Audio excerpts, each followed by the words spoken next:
To speak more about this, we speak to co-founder of Amandla Dance Teatro ZA, that's Bisi Bangiwe, Jobela. Very good evening, Chen. Thank you so much for speaking to us. Good evening, and thank you for having me. So, just to make sure that my pronunciation is correct, the name of the play and what inspired it. Just repeat that for us, and what's behind the naming and the inspiration behind the idea. IreOlúwa. Okay. It is a Yoruba word for the goodness of the Creator. And the inspiration behind it, it's human beings, it's us. We have been given this gift of living on this earth. And so I got inspired by us as human beings. And just what Yes. exactly about us as human beings, and even the combination of the Yoruba culture and the Khwe Xam cultural narratives. I mean, one would say it's an odd combination, but it's not really. It's just rarely had been approached that way.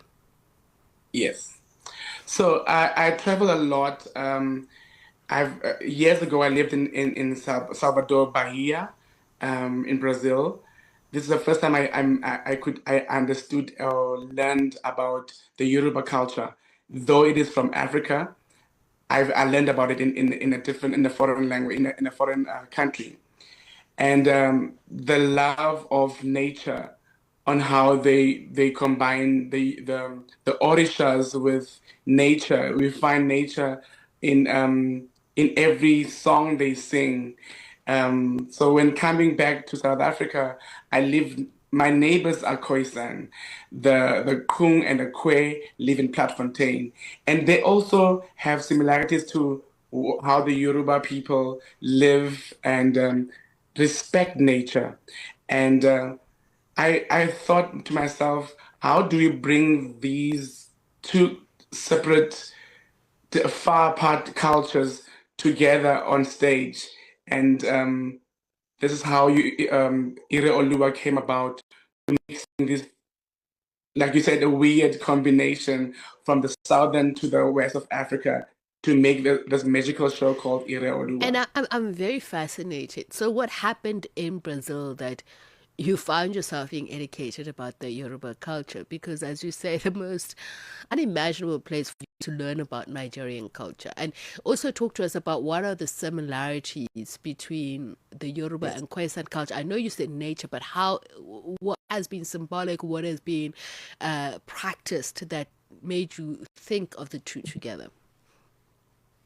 So when I moved to Brazil, it was because of a theater production called The Lion King. So I met young people from that country who also wanted to know a lot of things about where I come from, especially when it comes to language. And they asked me if I could speak Yoruba, and I'm like, what is that? I've never heard of such a language before. And I was taken throughout the city of Salvador to be shown how our people were taken from Africa or sold into this Atlantic Ocean to become slaves. And this is how Yoruba culture as well was introduced to some people who stayed behind and practiced their belief in the Candomblé religion.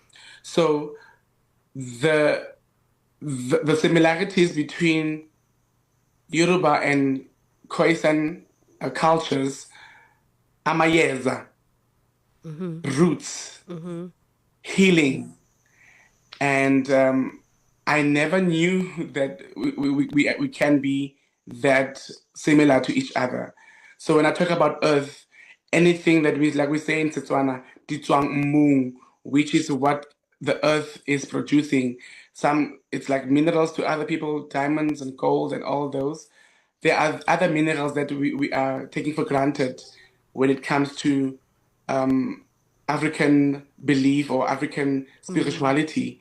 So umhlaba, it's what gives us life as well, which we need to take care and love it back. So this is what makes this show very Okay, so special to what me. can we expect from the show? What are people expecting? What should they expect to see?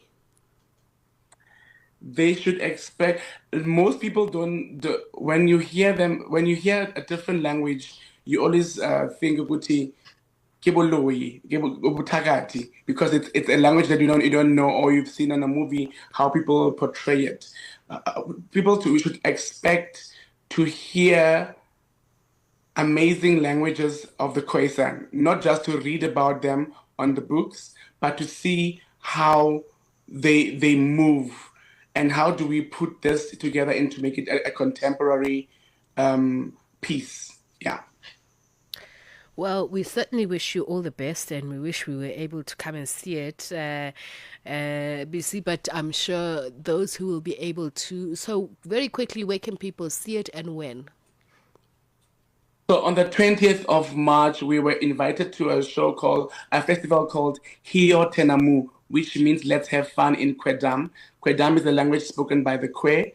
It will be held at the Northern Cape Theatre on the 20th of March at 5 o'clock.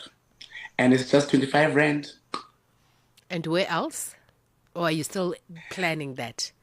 Yeah, where else? We're still planning to see where can we go. Maybe National Arts Festival. We don't know yet what is happening with the festival. So we're looking forward to hearing good news that it's continuing, and hopefully we will be taking the show to the National Arts Festival. Indeed. Thank you so much, BC. Much appreciated, and all the best to you, BC.